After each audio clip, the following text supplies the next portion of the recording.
And we're live, just like that. And we are live. We have a lot of topics. That might not We be have great. double-digit topics. All right. It's been a whole week since we had double-digit topics. Hey, We had 10 last week, so we got 2 more this week. But I think we'll make it over the 10-minute mark this week. yes, we should definitely make it over the 10-minute mark. So I say that, and then if the stream does crash this week, it might actually be my fault. Hey, there we go. Yay me! Some cool topics. We have something about no more notches in your phone. Don't worry, it's not. Yeah, it's not Microsoft, or it's not a Minecraft notch. It's the notches on your phone. Oh, woo! Got another dual-screen smartphone. This is one that I did not expect to see, but it's very similar to the BlackBerry stuff we talked about last week. Okay. It's kind of interesting. Samsung heard the call for bigger batteries. They must have heard you. A new mid-range phone may have up to 7,000 milliamp hours. That's a lot of battery. That's about double of what I have now. Yeah. I think that's double of what I have. That thing's going to be heavy. We have Google wants Android to be safer for kids using tablets. And they're rolling out a new kids feature called Kids Space. We're going to see how it turns out. And I got some quirks about it that I don't like already. Okay. This one I'm excited about. GoPro Hero 9 leak. Yeah. It's always good to have a better action camera. Yeah. I was kind of disappointed in the amount of info that was leaked, but hey, they're working on something new, so that's cool. I didn't even read it yet. Yeah. Disappointed that there's too much or not enough? Not enough info leaked, really, I don't think, yeah. There is an update on the Appleverse Epic Games, which is the development company but behind Fortnite. There's an update on that story, which we've been talking about for the past few weeks. It's not the same update that I just posted.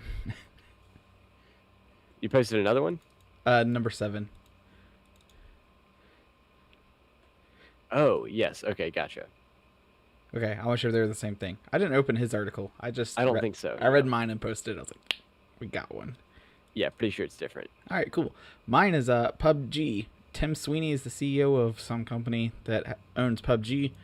And since Fortnite is in such a battle with iOS, Tim Sweeney wants to step in and take that market space since it's sitting empty at the moment. And it looks like it might work. Microsoft Flight Simulator. Some people took screenshots inside of Microsoft Flight Simulator, the game, of real physical locations of where Apple took their wallpaper pictures. So some of these big mountain ranges and such. And it's pretty cool. Like, you can clearly tell they're fake, but it's pretty good. I like it. Yeah. Got the other 3. Yeah, health tracking. Amazon is pushing hard to become a player in the health tracking. We've got Nvidia RTX 3090 maybe twice as fast or 50% faster as the 2080 Ti's, and we'll find that out tomorrow. Cnet tries to teach us how... Ooh, messed that one up. Cnet tries to teach us how to sell an old computer for as much cash as possible. So if you're experiencing hard times during the pandemic, this may be one way to go.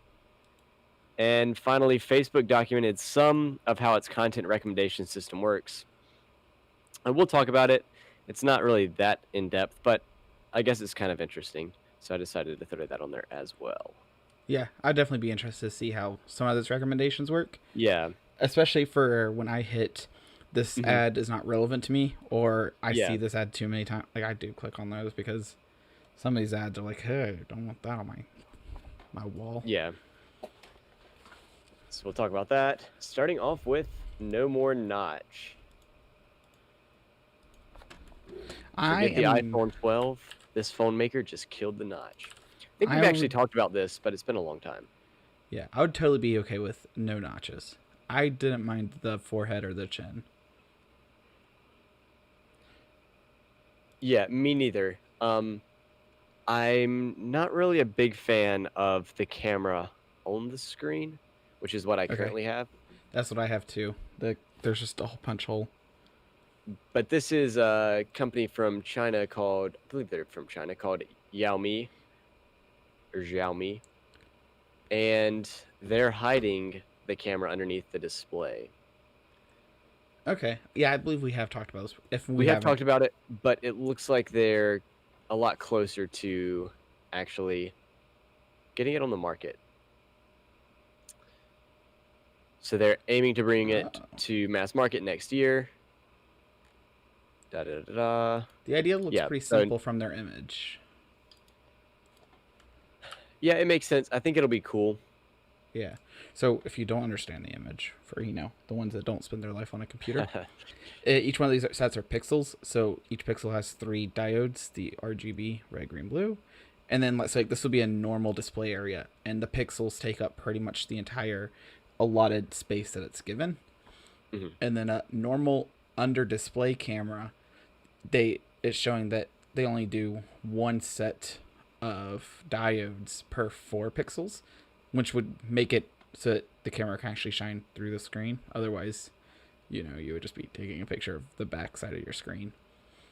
And then they're showing Xiaomi's 3rd generation under display camera.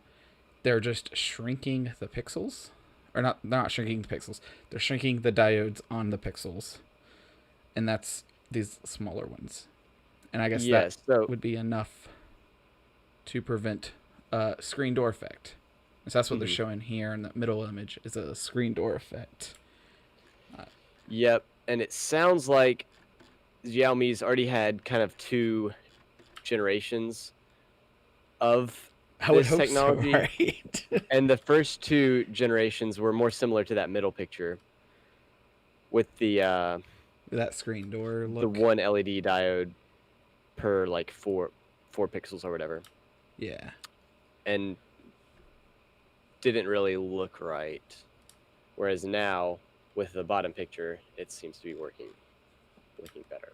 So yeah, so that's why they didn't release the 1st or 2nd generations, because they just weren't quite ready, which is good. The people don't get a bad experience and then not like it. So yep, that's pretty much all I had to say about that. Kind of an update on a topic we've talked about a long time ago. No, I think it's definitely a cool way of doing it, because you do have to either give up. You have to give up something, and so there's going to be a trade-off somewhere. Yeah. So they're doing I guess a 50-50 trade-off because by shrinking the diodes, I would assume it either can't get as bright because there's not as much spacious room for heat distribution, but then because all the pixels are still there, I'm curious if the image may be darker, and so they may have to use more lighting or something. Simply because more light can't get through because there's literally something in the way. That'd be my guess. Yeah. But I think it's going to look a lot nicer than, either big bezels or just a random dot on your screen. I don't know. It'll be nice if they can successfully do it. That's going to be the tricky part. Yeah. So this next topic is a really interesting design for a dual screen smartphone. Last week we talked about the BlackBerry and how BlackBerry kind of has the slide out keyboard. And you had mentioned, what if the slide out keyboard could just be another display? And it's almost like LG has done that with their new T-shaped dual screen smartphone. Yep. So, the 3rd picture on that slide is exactly kind of what you described, Yeah. The display, I guess it rotates. It's called the LG Wing. It would have to slide and rotate, I would think. Unless it has it's an animation. Oh, so the anchor point for where the phones would attach is not in the center. Gotcha. That way it would just be able to slide. Or rotate, not slide. Okay, yep. And one of the things you can do with this is have an interactive keyboard, so if you don't just type in English, if you have another alphabet that you use, your keyboard can actually change. Now you just So don't have the tactile feedback, but I gotta make this image bigger. Something already makes me angry about this. So they got, oh wow, that doesn't make it any bigger. Oh, there we go, cool. So you got the phone layout. yeah, If they had it rotate just a tiny bit lower, they could have hid a camera right here on this top bar. I don't think there's quite enough room to put a camera up there. Yeah, and there's no camera that you can see either. There's no notch or no dot on the screen that you can see. I'm sure there's going to be a camera, but you know what problem this phone could have solved? the notch problem. The vertical video problem. You could have a horizontal display with a camera, and you can have horizontal videos how they're meant to be enjoyed. If they just moved it down the tiny little bit. True. That's wild. Yeah. And then, of course, you'll be able to use the second display for other things too, not just a keyboard. But I just thought it was interesting that what we had talked about last week is like in this picture. So one thing that might be wild would be like if you're watching like YouTube live streams or you know something like that, and you could watch the video on top, and then on the bottom you could the bottom screen, the bottom half of the bottom screen could be your keyboard, and then the top part could be like the chat box, and so you could still talk and chat with people while watching a video. That might be cool. But yeah, because currently you'd have the video up top, right? And then when you tapped to type in the, text box, your keyboard would slide up to cover up everything. Chat, I guess. Yeah. Or at least with my phone, when my phone's in the horizontal, the laid out way, my keyboard pretty much takes up the whole phone. Yeah. No,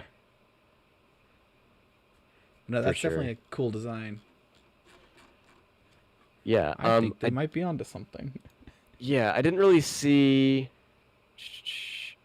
Yeah, they don't know when they're launching it yet. It doesn't look like, but yeah, definitely a cool concept. Something we haven't seen before. Hallelujah! All right, and we're live again. And we're live. Let's see how this works out. Right, we'll give it 10 seconds, but. Bringing up the article from Samsung, their newest mid-range phone has a whopping 7,000 milliamp hour battery from our friends at The Verge. It's called the Galaxy M51 and is going to start shipping September 11th, just a few days from now. About 2 weeks out, just short of 2 weeks.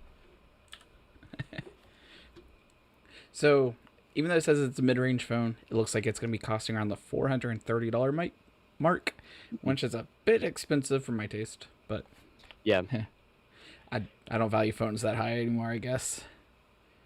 It's a little bit more expensive than the new Google.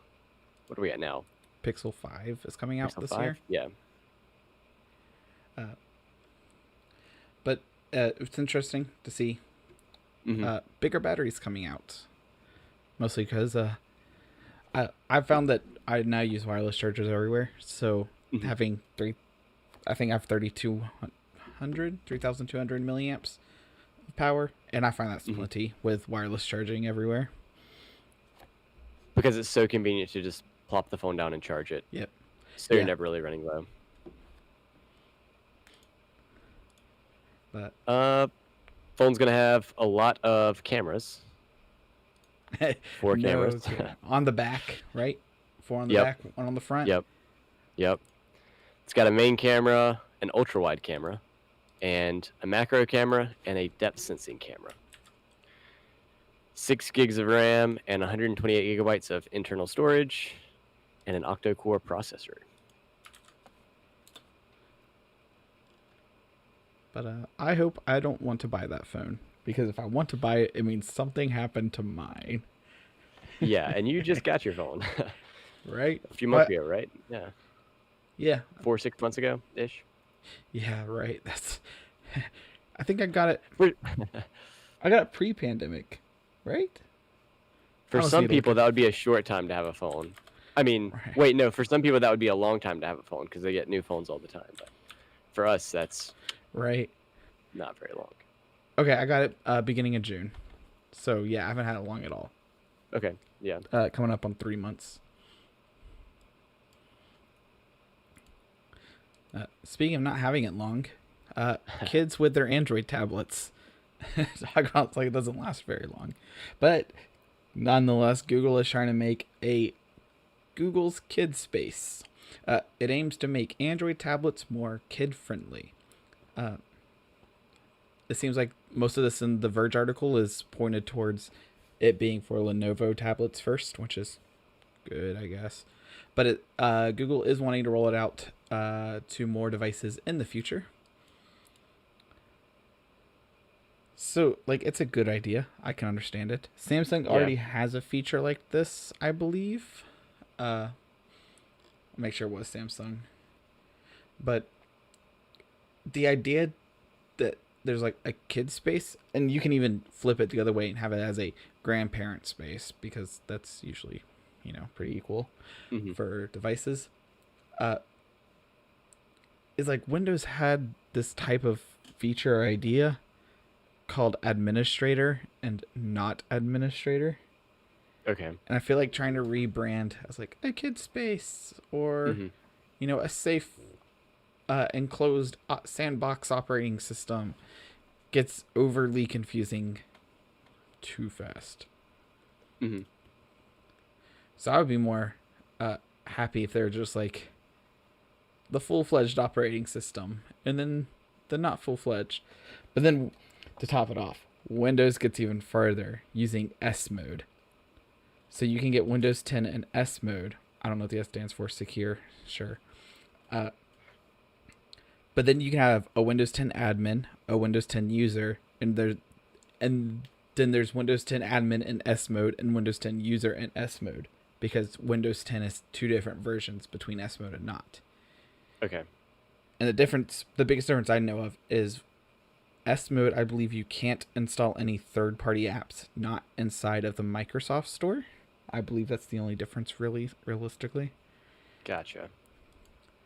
And you start getting branched off like that, and it starts getting Hmm. super confusing It's too many options for someone to for keep such a track of. simple idea. Yeah. Yeah. Do you want them to be safe, or do you want to have full control? I mean, that's Hmm. the two options you get. Yeah. And the goal of this kid space Is to on keep you the safe. Android devices is for, I guess, kind of two main reasons. One is actually to make the tablet easier to use, like making the navigation easier. It says the interface is colorful and cute, according to this article from The Verge. But then it also has things like content controls, and the parents can restrict the content that the kids can watch and use, and the apps that the kids can use. So Yeah. there's kind of two goals of the mode: make it easy to use, but also safe and secure. Cool. The GoPro leak. GoPro Hero 9. Basically, all this article talked about was that they're adding a front-facing color screen to the new GoPro. And this is from a picture that was leaked of the new GoPro 9. So there's not really any specs that have come out yet, but previously the GoPros just had an LCD display, like the picture up at the top. So you Yeah. can view which mode you're in, how many pictures you've taken, or how long you've been recording, your battery level, that kind of thing. But you couldn't necessarily use it for, well, you Anything couldn't use it else? for looking at the shot at all. Yeah. Most of the GoPros nowadays, maybe all of them, all the newer ones at least, have a display on the back. But if you're taking a picture of yourself, like a selfie, that's not helpful. But the new GoPro will have a display on the front, so you can view yourself in the selfie mode. I think GoPro needs to revamp their case to something less terrible.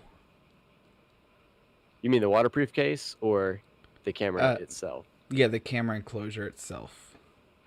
I think it's a super old design at this point, especially when you see all the 360 cameras coming out, especially anything from Insta.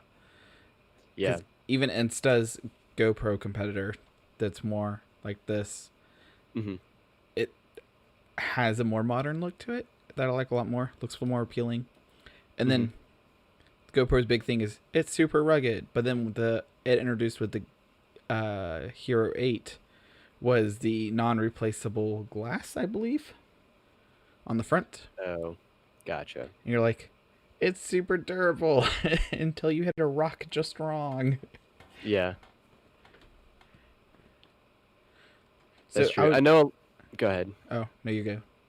I know a lot of people liked one of the GoPro designs. I believe it was called the GoPro Session, which is more of a cube design. It was a lot smaller. Okay, yeah. But for some reason, GoPro doesn't have any with that kind of form factor anymore. I know especially people in the first-person view quadcopter arena loved those because they were so small they could go on the front of a quadcopter.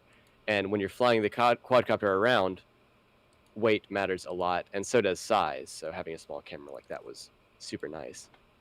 Yeah. So would you be against something that still is almost this style, but the whole front was a screen, and there was a hole punch in the absolute center, and that's where the lens sat? And so you got the full screen of everything on your camera, but the exact center camera dot. Yes, I would be very against that. You would be against it. Yeah, because the area that you care about most on the screen is the center, and you can't use it. But, like, how often do you look at the absolute center when you're filming? Then why put the screen there, you know? Because you have to put the camera somewhere. I mean, I guess... Yeah. I don't know. I like the way they're doing it here. Because it's got the microphone, it's got a spot for a microphone, it's got a spot for the camera, and it's got a spot for the screen. But and a giant spot for the watermark. And of course the GoPro logo. Yeah, right. I guess you have a point about not necessarily caring about what's on the center of the screen, because you really want to make sure that everything's in frame, in which case you're going to be looking at the top of the screen and the bottom of the screen to make sure like the top of your head is not poking off the top of the screen, or I don't know, whatever you're displaying is actually in frame. Whereas you're not necessarily caring about the focus in the center of the screen or anything like that. But another argument for putting the camera in the center of the screen, if it is focused for people doing selfie type vlogging, is then you are looking, when you look at the screen and the camera's in the center of the screen, chances are that's a good point. You'll be talking to the camera. Yeah. But I don't know if not looking exactly at the camera versus looking exactly at the camera is that big of a difference. You know Casey Neistat? No, not personally. I think, yeah, but you know of him, right? Yeah, I know that man exists. He wears glasses a lot of the time, and I think part of the reason is so you can't tell if he's looking at the screen or directly at the camera. Yeah, and it kind of bothers me. You can't see the eyes. Yeah, no. But yeah, that's a valid point there too. Maybe if GoPro could figure out the technology that Xiaomi is using to hide the camera underneath the screen, then you could just record yourself with a screen, you know. Okay. View the entire screen. So do you think being able to see the very center of the screen is worth giving up a little bit of camera quality? Would you rather have the extra camera quality, or would you rather lose to the center of your screen? They're going to have to get around it and just... Yeah. Otherwise, it's not going to work. You have to have the best of both worlds. Otherwise, it's just not an option. Yep. Speaking of getting the best of both worlds, speaking of not an option, I hope you didn't delete Fortnite or Infinity Blade, because you can no longer install them on your Apple device because Epic's dev account was deleted by Apple, not on the Apple Store anymore. Oh no, what should we ever do? I know. Play PUBG. Right? I don't really have much to say on this article, to be honest with you. I was like, all right, well, I never really cared about Fortnite, so Yeah, just kind of an update. As of Friday, Apple completely terminated Epic Games' account on their App Store, following the whole dispute from the in-app payments where Apple wasn't getting a cut. yeah. And now, there you go. Can't install Fortnite on Apple anymore. So Apple is not gonna step back at all. It's definitely standing their ground. It seems like it, for sure.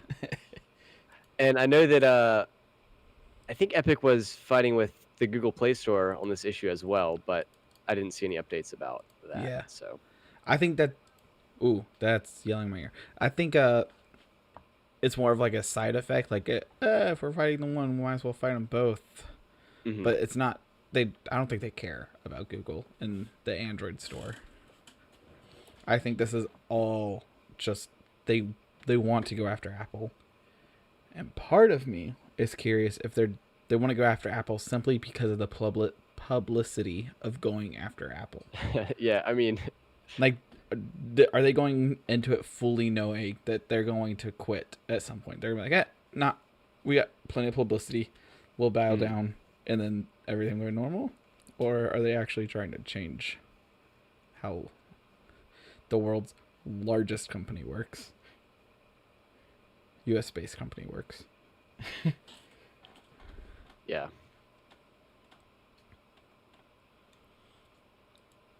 And I don't think that brings us to the next topic. Right? I don't think they're gonna change it because the second Fortnite steps back, not Epic Games had the second Epic Games with Fortnite steps back, PUBG moves in and is going to try to take all that market space. It came through with a couple tweets. So there's a tweet from @App Store. So that's probably Apple's App Store. A new era of PUBG Mobile is coming, featuring an overhaul of the blank map and a bold new look. And then it sends you to a trailer. And then Tim Sweeney, who owns the PUBG company, says, while waiting for Apple to free Fortnite on iOS and Mac, here's another awesome battle royale game powered by Unreal Engine. And of course it's his game and Fortnite competitor PUBG. So I have played PUBG a couple times. Okay, yeah. Never on my account, and I've never paid for it. It's always been on a customer account, and it's been to diagnose a problem. I see the attraction to the game. It is kind of fun. I don't see the attraction to the game on a mobile device, though. So they've lost me there. Yeah. I agree with you there. It's hard to play fast-paced games like that on mobile. No kidding. But yes, it's interesting to see if anyone's even going to care about Fortnite by the time Christmas rolls around. Because if Fortnite just steps back in this because they're fighting in this lawsuit, and then PUBG's like, we don't mind losing 30% of all of our revenue through iOS, then, you know, there's no real reason for Apple to bow down to Fortnite.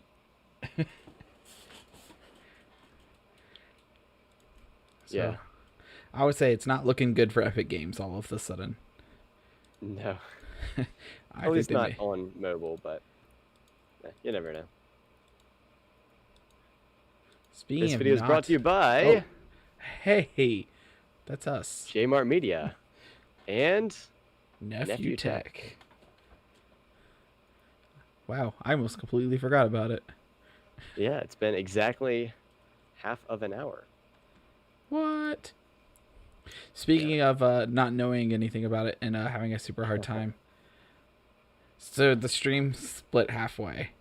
And so my record timer reset on OBS So I have no idea where we are in our topics. So now I have to go back and rewatch us after this to put it on my Oh, timestamps. gotcha. I was like, I didn't think about no. that. So now I have to sit there and watch us later tonight. If you would like Now to you can fast join forward me. through it. Right. I'll skip through your video. Speaking of skipping through, TheVerge.com. This is a pretty Yeah. neat side-by-sides. It's titled Microsoft's Flight Simulator's Recreations of Mac OS Wallpapers Look Just as Good. And then it's subtitled The Next Best Thing to Reality. Hmm. So I'm curious, before we even get too far into it, because I haven't actually read Yeah. it, I just looked at the pretty pictures, Yeah. is if they've purposely modeled these specific areas because they knew people were going to look at them, or if this is just how it generated because Microsoft Flight Simulator is that good. Looking at it, I'm going to guess that Microsoft Flight Simulator is just that good. And the only reason I say that is because now I don't know this, but I'm assuming that Microsoft Flight Simulator is getting some of its Earth data, we'll call it, from Google Earth. I'm sure they have some kind of arrangement there. Because on the left side, these pictures look a lot like what you would see on Google Earth. Okay. You know what I mean? Yeah, they are. So if you don't know what you're looking at here, the left side is from the game, and the right side is the actual picture. From Apple. From Apple, yeah.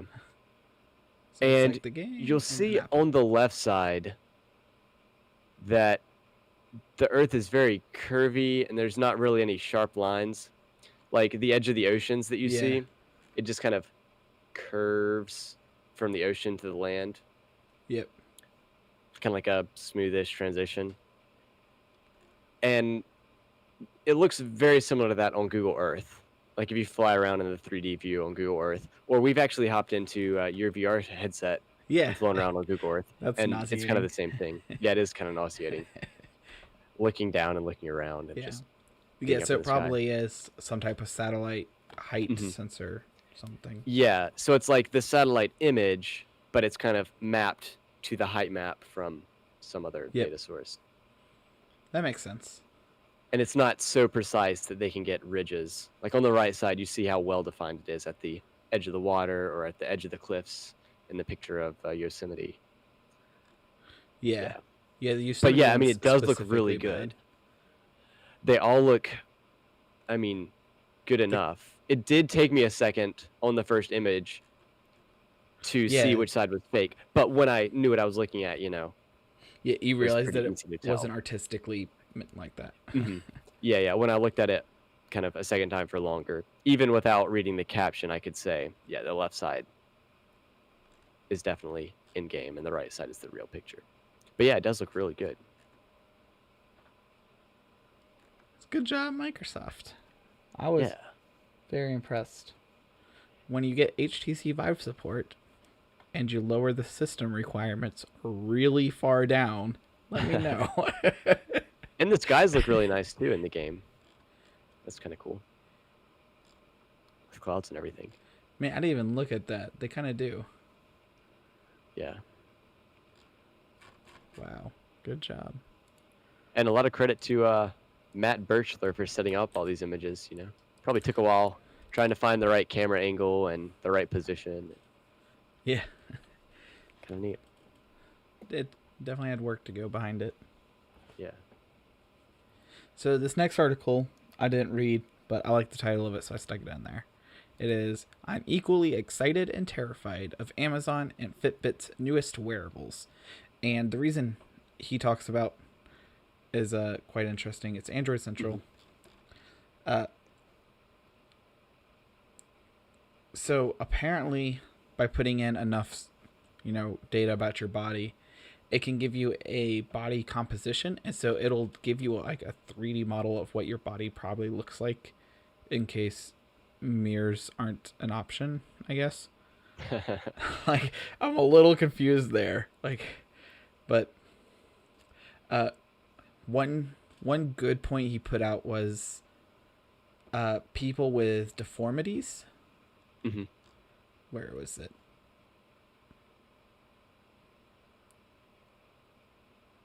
Let's see. Oh, but yeah, he talked about the potential of, like, you know, this image would not look like this if, someone was amputated from the left knee down. Then how, they're gonna have to have something in place for people with some type of deformity or such. Hmm. But yeah, it's tracking literally pretty much everything you do physically now, from the looks of it.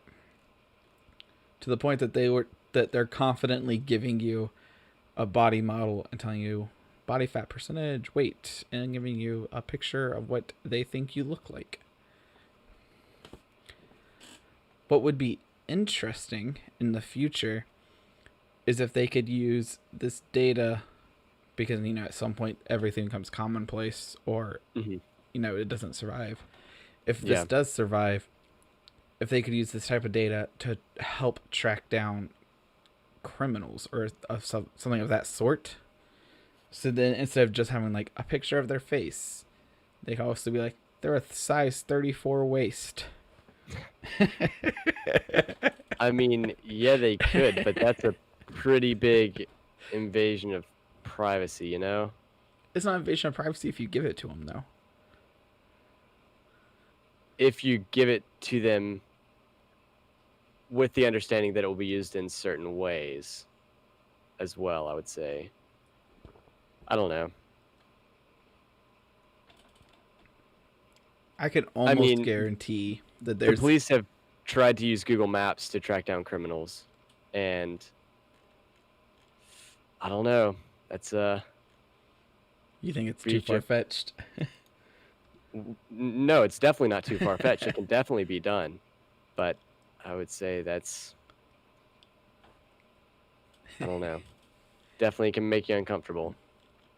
Because I had thought about several times of getting some type of fitness tracker or wearable, Hmm. and I was looking at a Fitbit, Yeah. and then I got put off by the price tag. I was like, for Yeah. what As it much as a new does, phone. right? For what it does, I could tell you that I don't walk enough. Hmm. Like, I don't need a watch to tell me, like, you should drink water. Yeah. Yeah. I know I should drink water. But yeah, it looks creepy. I don't I don't know about having it track literally everything, but Yeah. it seems to be the future. Thankfully, the On a future is looking better on the Nvidia side. Yeah, on a lighter note, Nvidia RTX 3090. It is allegedly twice as powerful as the RTX 2080 Ti, according to leaked Nvidia slides. Now, this is literally hours before the huge unveil tomorrow, so these are all rumors until tomorrow. Until tomorrow, yeah. Right. But the one interesting part I had on this, I think it was a typo by them, unless I'm just confused on how numbers work. So they say, while this leak was unverified, this matches up to earlier rumors which claimed the RTX 3090 could be 50% faster than the RTX 2080 Ti. And they show this tweet here with a bar that's almost double the height. Hmm. So if a bar is double the height, it is twice as fast. Yes. Which is 100% faster. Yes. Not 50% faster. Yes. Because the 2080 Ti is 50% slower, right? It's not 100% slower. Or is 50% the speed, yeah. Yeah. But it's not, the 39 is not 50% faster. Because that would, I think they got it wrong, and I wasn't, but I didn't know if they got it wrong or if I wasn't reading it right. But this article from TechRadar is correct according to these slides, twice as or fast. close enough to correct, yeah. Yeah. twice as fast or about twice as fast. Yeah.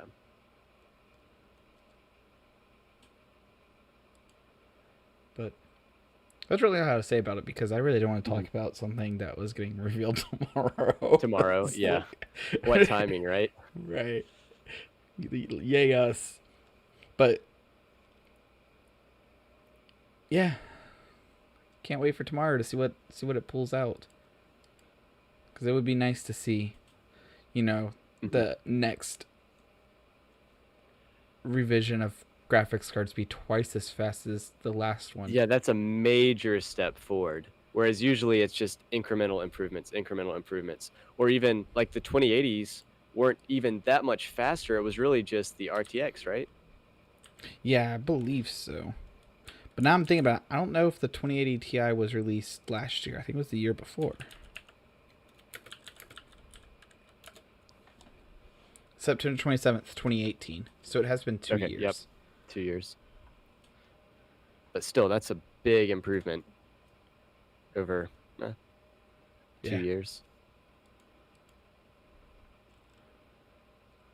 All right, this next article looks interesting. My goodness. I am so... This one's hard to read. I'm sorry, Jason. Last name. I don't understand this article. How to sell your old... Yeah, got it. How to sell your old PC for as much cash as possible. Have you ever sold any PCs? I've never sold a PC in my life. I've never sold them for Ouch. cash either. Ouch. And I never tried to get money out of them. Oh, So I sell computers. yeah. Almost all of them are used. Yeah. So with a little bit of effort and some time, you could turn that slow old laptop or desktop into extra cash. Now this Make is sure super to take true. notes. Yeah, especially in a pandemic. But I'm just going to go down his article and ask why. Mm-hmm. So his first bullet point, back up your personal files. This has nothing to do with selling a computer. But yeah, definitely back up your personal stuff if you have personal stuff. Yeah. Doesn't matter if you're selling it anyway. or not selling it. Even if it's just like an average Monday night, you should probably back your data up. If you want to keep it, Yeah. But I make way too much money in life by trying to retrieve people's lost data. It would be great if you just didn't lose your data. So yeah, I thought this was a really odd first point, but then I kind of thought about it. I was like, yeah, but like, that's like telling someone, in order not to crash, you should change your car's oil. Well, you should change your car's oil regardless if you're going to crash or not. Mm-hmm. That's like a general maintenance thing. Sign out of all your accounts. Mm-hmm. This is where it starts to go off the rail, because Right. if you look ahead at the next points, If you go to the it next, doesn't matter if you sign out of your accounts. erase the hard drive. All right. Yeah. So why sign out? Why waste? Your valuable time. You only have so much time left on this earth. Why spend the time signing out of your accounts and then erase the hard drive? Go ahead and erase the hard drive. It's plenty safe. And he even tells you how to.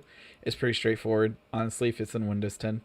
If it's a Windows 7 computer, do the free upgrade to Windows 10, and it gives you the option to wipe your hard drive. But, yeah, so don't bother signing out your stuff if you're just going to wipe the drive. Yeah. That's kind of like, I don't even know a good comparison. That would be like you receive a secure document in the mail and use a Sharpie to cover up the text so no one else can read it, and then you burn it. Yeah, that's a good one.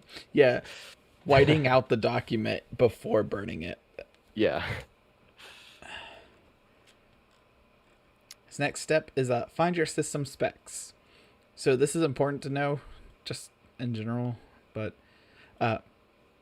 knowing what system specs you have, I would almost argue you should find out your system specs before wiping your computer, though.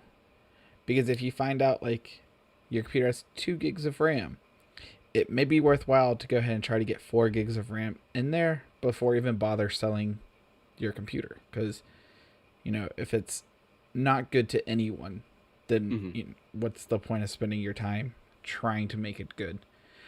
I've had definitely people come in with single core laptops with 2 gigs of RAM and ask if I could buy it off of them. I was like, I could wipe the computer. I could put Linux on the computer, or Mm-hmm. cloud ready, which we talked about last week, Yep. and it could run. But then I'm making a $20, $30 profit on a $80 computer. It's a good percentage, but it's not enough money to me spend 3 hours of work on. Mm-hmm. Yeah. And so find out if your computer's even worth fixing to begin with, I would say, before dealing with everything else. Makes sense. Yeah. Where and how you can sell your PC. Uh, Anywhere you can sell computers, I would sell it there. But they say online places, eBay, Craigslist, Facebook Marketplace, be prepared to be asked Answer questions. questions. Yeah, right. Yeah, I mean, yeah, I think that's why you did this step here on find your system's specifications. Right. But I'm selling a car. yeah, What car are you selling? It's a car. Yeah. Know the Yep. specs. No one's gonna buy it if you just say selling a laptop, selling computer. Yep. So he also includes stuff about the pandemic life that we're living in at the moment. Mm-hmm. And he says, bring sanitizer wipes so the person feels comfortable inspecting your computer. You should just also not try to sell a dirty computer. It doesn't cost that much to wipe it down before they show up. And you'd be surprised how much more you can get for a computer if it doesn't have spit marks on it. From where If you it looks sneezed. nice. Yeah, from where you Yeah. sneezed on the screen. If you just wipe those off before selling it, you'll probably sell it higher. Mm-hmm. Yeah, for sure. Make sure to include well lit photos. Definitely. I think the brighter the photos are usually, and the crisper they are, the better it sells. And any defects or scratches. If you don't want to deal with hagglers, just list all the defects it has. Otherwise, you'll get haggled all the way down, and you won't be making any money after you spent 6 hours backing up your data and then signing out of everything before you wipe your computer. And then that's pretty much it. He talked about trading it in. Chances are, if you've read the entire article thinking that your computer, you might be able to get $40 from your computer, you're not going to get anything trading it in. True. Yeah. But no, I started reading this article. I was like, this just wouldn't be advice I would give people. Mm-hmm. Yeah, mainly the sign out of your accounts and then or doing that before erasing the hard drive. And the rest is pretty straightforward. Yeah, I like some of it. I don't think like it pertains to computers, but Mm-hmm. you know, It pertains to everything, really. yeah, Know what you're selling. Take good pictures of it. Be ready to haggle, because you're going to have to. yeah. And then where you can sell it. eBay, Craigslist, Facebook Marketplace. Man, I hope you read this next article because all I read was its title. Oh, yeah. It's pretty long. Yeah, I opened it up. It's super long. And it's not that telling either. Good job, TechCrunch. Well, Facebook didn't release a lot of information about their features, but they just uploaded some documentation to Facebook's Help Center and Instagram's Help Center. And basically, I think the reason that they're releasing all this information, and I guess we didn't really introduce the title of the article, did we? No. Facebook partially documents its content recommendation system. Emphasis here on the partially documents. Recently, there's been a lot of stuff going around saying that Facebook is promoting different Groups. propaganda, misinformation, hate speech, all that stuff, conspiracy theories. And this article talks a little bit about mainly things that Facebook tries not to recommend. So in your Facebook feed, you see information from your friends, pages you follow, but then there are also sections where Facebook recommends you posts based on things that you like, people you follow. So there's recommended friends, who generally you have a lot of friends in common with, right? You have a lot of mutual friends, because chances are, if you know someone and a lot of my other friends know someone, maybe I know them too, or would like to know them. Or you know of them, or you may even talk to them, but you didn't know their name. Like maybe you were introduced to them at a friend's house or something, or your friend was talking about one of their friends, and it just so happens that they're on Facebook, and this article doesn't really talk about how that system works. It also doesn't really talk about how it determines which companies you see ads for and all that. But it does identify, I believe, 5 categories that are not eligible for recommendations on Facebook or Instagram. And let me see if I can find the list of those. I think it's about halfway down. Yeah, I found it for you. It's such as content focused on self-harm, suicide, eating disorders, violence, sexually explicit content, regulated content like tobacco or drugs, or content shared by non-recommendable accounts or entities. That last one's pretty interesting. Yeah, that last one is very vague. Content shared by non-recommendable accounts or entities. But basically, not recommending violent stuff, self-harm, blah, blah, blah. All good, in my opinion. And then the second category is kind of not recommending sensitive or low-quality content. So things like spam, clickbait. Deceptive business models. Yep, deceptive business models. Products making exaggerated health claims, miracle cures, that kind of thing. Contests, giveaways, content stolen from other sources. Yeah, just low quality content. Facebook tries not to recommend those things because you're probably not interested in them. It's just spam. In addition, Facebook claims it won't recommend fake or misleading content, like those making claims found false by independent fact checkers, vaccine-related misinformation, and content promoting the use of fraudulent documents. So it's not necessarily that Facebook is censoring these things, but they're not recommending it to people who don't follow those pages. And I think that's where a lot of this drama has come from, is this fake and misleading content generally about the coronavirus recently. It also says Facebook will try not to recommend accounts or entities that violated community standards. Yep. I was reading that. Yeah. But basically, I think this is Facebook's way of trying to, Can I say it?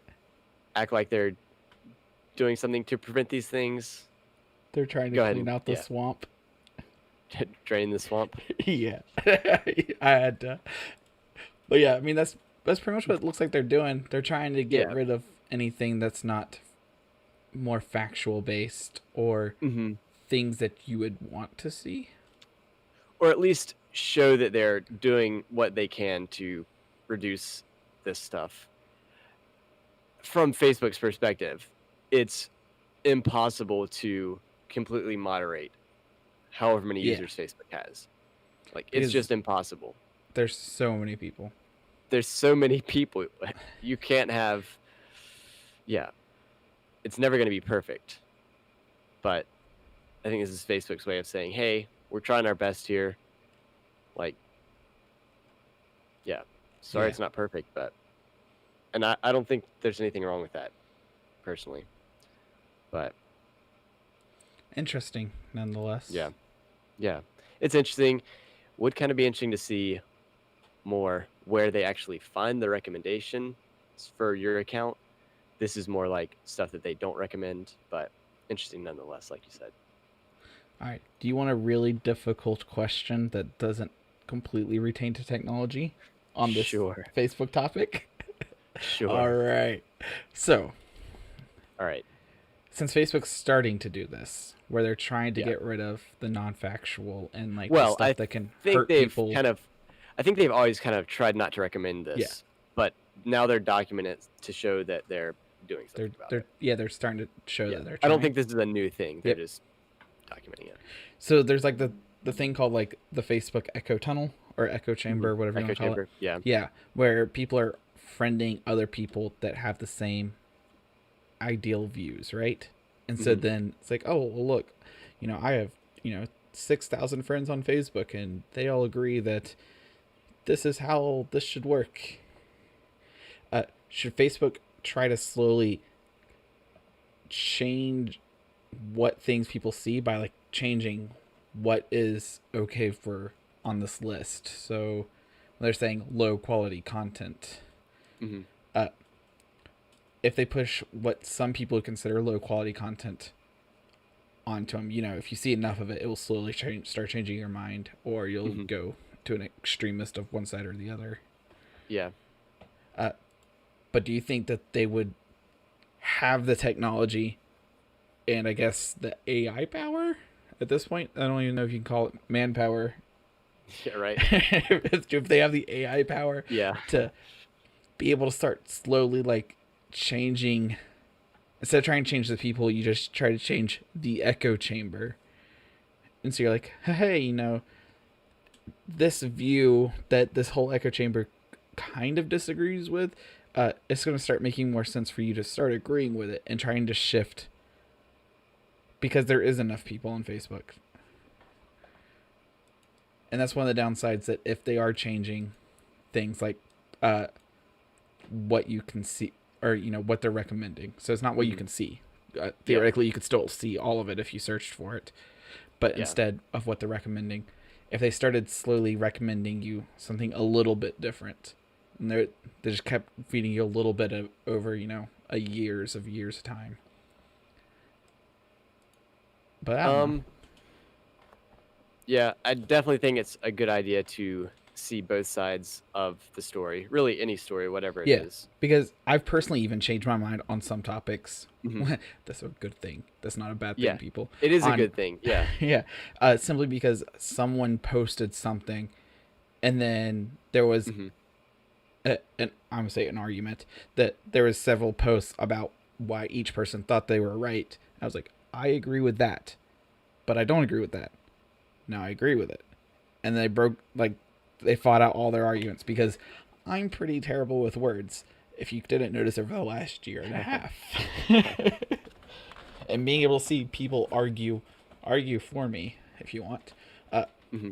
It's a great way to make people change their minds by understanding the other side of the argument, while it not getting so personally attacked, because that's usually how arguments derail. It is, yeah.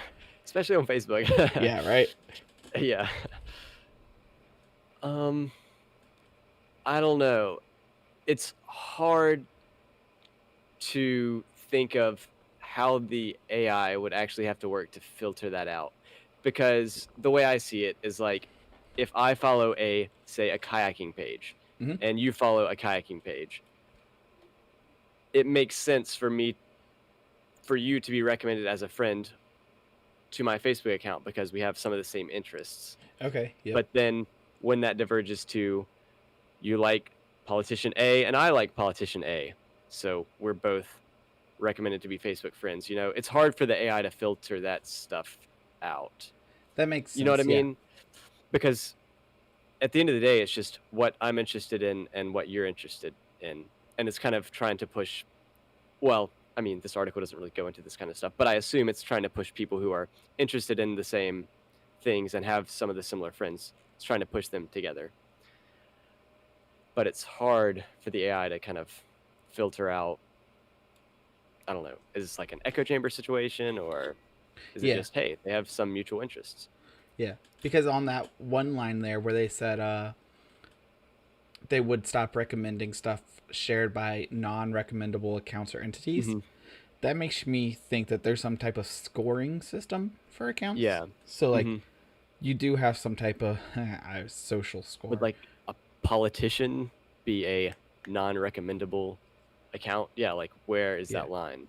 But then what if it's like percentages? So when you post something saying like, here are the facts about this topic, and then there's, out of your 6,000 friends, 4,000 of them like it, and Hmm. then you have 300 comments on it, and then, based on like comment length or something, Yeah. it can, you become a more recommendable account because Hmm. theoretically you have more influencer status.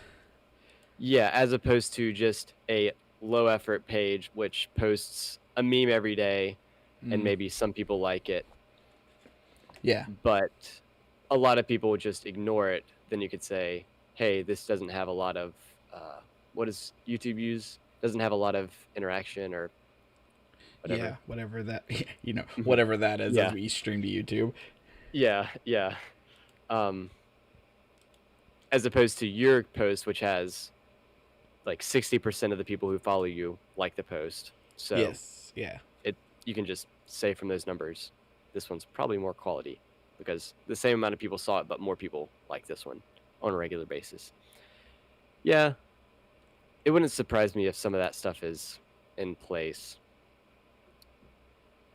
Because yeah, part of me is debated on like, would Facebook be better if there was like no rules, Hmm. and they were just like, no, just it's literally a free country on Facebook, Yeah. Hmm. and you could just post whatever you wanted. I don't know if Facebook would be doing better or worse if it Yeah. tried to regulate, you know, Hmm. the bad out of it. Yeah. I don't know because Facebook is a lot more open now than it used to be. Like when Facebook was first launched, it was just for students. Of Remember Harvard. that? Yeah. Yeah. And then it was just for students. Like when you signed up for an account, you had to say which school you went to, I believe. Yeah, that was A before me long though. time ago. Yeah, yeah. And now, anyone can sign up, but now they probably have more filters in place for content, but I don't know. Yeah. It's an interesting thought for sure. Wow. We destroyed that 1 hour mark. 1 hour. Yeah. We zoomed through some of the topics, but some of the topics were longer and more interesting. Yeah. Definitely. It's been a pretty good week. Oh, yeah. Uh Fun little update. I have a Okay. video rendering. I mean, at this point, we're done with the stream, as far as I know. I got a video rendering downstairs on my other computer. I had to Okay. actually cancel it on this one at 2% because I knew it wasn't going to be done in time to stream. Yeah. Uh, and that's going up on the DJ channel. We did our first video log, and so Nice. that's hopefully going up tonight. If I watch it and decide not Looks good. terrible, Hmm. not good, not terrible. Yeah. Like I know it's not going to be that good because Hmm. this is the first time I've ever The tried first time. video Yeah. logging. Hmm. So this is the first time I've ever I actually got it here. Just say vlog. Yeah, right. I got my own little gimbal with a mic on it. I felt ridiculous using this thing, Yeah. but ooh, sorry. I'm curious on how it turned out because Hmm. I got about one more week if I want to return this. Gotcha. I think the looking ridiculous thing, you've just got to get used to it. I don't think there's any way around it. Yeah, because I I think mean, you just got to get used to it. yep. There's several times in the video where it's just a black screen with text on it says, "This is my first video log. I refuse to say vlog. That's not gonna happen. This is my first video log. Please forgive me that I forgot to do a quick time lapse during this moment." So like I forgot to time lapse or do anything between Hmm. arriving at the venue and sound checking. So there's no No unpacking, there's setup. no Yeah. setup, there's no like turning speakers on or anything. It's just like, Hmm. all right, we are 5 minutes out and can't wait to see you at the venue, and I'll get back to you in just a second. Okay. It's like And now we are sound checking. So there's a big gap there. Yeah, there's Yeah, I think that's several something you big can get gaps. used to. And but we have a wedding this coming Saturday that we're DJing again, and I'm already excited because simply going through and editing, I edited 37 minutes of footage, I believe, down to 9 minutes. Okay. So, but I definitely want to get more footage this coming time, so I'll probably try to get at least an hour's worth of footage, and then do a lot of it as time lapse. Okay. Gotcha. Yeah. But yeah, if it sounds good, it's definitely already up if you're watching this.